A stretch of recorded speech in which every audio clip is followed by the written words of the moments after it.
చాలా మంది చెప్తారు, సార్ ఇంత ఇబ్బంది పడి రియల్ ఎస్టేట్ మార్కెటింగ్లో నేను ఎందుకు చేయాలి, ఇన్ని బాధలు ఎందుకు పడాలి, ఇంత కష్టాన్ని ఎందుకు తీసుకోవాలి.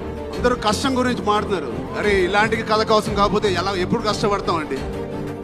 ఇంత ఇబ్బందిని ఎందుకు అనుభవించాలి అంటే, మీరు ఇప్పుడు అనుభవిస్తున్న ఇబ్బంది ఏదైతే ఉందో జీవితంలో అచీవ్ చేయాలనుకున్నది అచీవ్ చేయలేకపోయినప్పుడు పడే ఇబ్బంది కంటే ఈ ఇబ్బంది చాలా చిన్నది. దాని ముందు ఒక గోల్ కనిపించినప్పుడు ఈ మధ్యలో ఉన్న స్టెప్స్ కనిపించదు, ఆ గమ్యం ఒకటే కనిపించాలి. కష్టంతో చేసిన పని కాదు, చాలా ఇష్టంగా ప్రేమతో చేసిన పని. ప్రతిరోజు లెగిసి పొద్దునే షూటింగ్ ఎప్పుడు వెళ్ళాలా, జిమ్ చేసి షూటింగ్ ఎప్పుడు వెళ్ళాలా అని అనిపించిన one of the rarest films నాకు.